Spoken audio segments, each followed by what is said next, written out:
आणि बातमी शिर्डीतून आहे। शिर्डी पोलीस ठाण्याचे पोलीस निरीक्षक रामकृष्ण कुंभार यांची उचलबांगडी करण्यात आली। शिर्डी दुहेरी हत्याकांड प्रकरणाच्या घटनेकडे पोलीस निरीक्षक कुंभार यांनी कानाडोळा केला होता। पालकमंत्री आणि जलसंपदा मंत्री राधाकृष्ण विखे पाटील तसंच सुजय विखे पाटलांनी पोलीस निरीक्षकाची चौकशी करत कारवाई करण्याची मागणी केली होती आणि त्यानंतर त्यांची उचलबांगडी करण्यात आली आहे। जिल्हा पोलीस मुख्यालयाला पोलीस निरीक्षक कुंभार यांची बदली करण्यात आली आहे। जिल्हा पोलीस अधीक्षक राकेश ओला यांनी कुंभार यांच्या बदलीचा हा आदेश काढला आहे।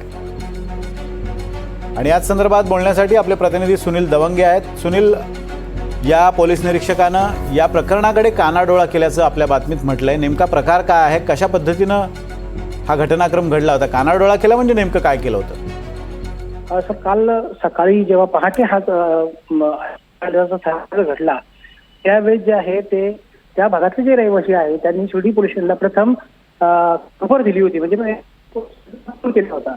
तर शिर्डी पोलीस स्टेशनचे त्यांचे जे कर्मचारी होते त्यांनी त्याकडे प्रथम कानाडोळा केला। मात्र त्याचबरोबर ते जे वरिष्ठ पोलीस निरीक्षक जे आहेत रामकृष्ण कुंभार, ज्यांच्याकडे शिर्डी चार्ज आहे, त्यांना याबाबत सूचना दिली होती। मात्र त्यांनी सुरुवातीला जे आहे ते अपघात झाल्याचं म्हटल्यानंतर या सगळं प्रकरण जे होतं याकडे कानाडोळा झाल्याचं दिसून आलं।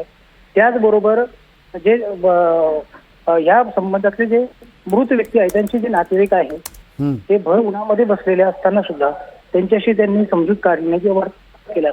या सगळ्या प्रकरणाचा जो आहे परिपाक तो आज त्यांच्या बदलीवर झाल्याचा दिसून येते, त्यांची उचलबांगडी झाल्याचं दिसून येते। एकंदरीत जर बघितलं तर पहाटेच्या वेळेस साईबाब संस्थांमध्ये काम करण्यासाठी येणारे जे कर्मचारी आहेत सुभाष घोडे आणि त्याचबरोबर आहे ना नितीन, हे कर्मचारी ड्युटीवरून घरी जात होता आणि दुसरा जो आहे तो ड्युटीवर येत होता। या दरम्यान जे आहे ते पहाटेच्या दरम्यान शिर्डी पोलीस स्टेशनकडनं या ठिकाणी कुठल्या प्रकारच्या गस्त घातल्या जात नाही असाही आरोप ग्रामस्थांच्या वतीने केला जातो। एकंदरीत जर बघितलं तर या सगळ्या प्रकाराकडे ज्या पद्धतीने गांभीर्याने घेणं गरजेचं होतं, कारण की खबर मिळाल्यानंतर पोलिसांनी तात्काळ त्या ठिकाणी जाऊन त्या ठिकाणची प्रथमतः पाहणी करणं गरजेचं होतं।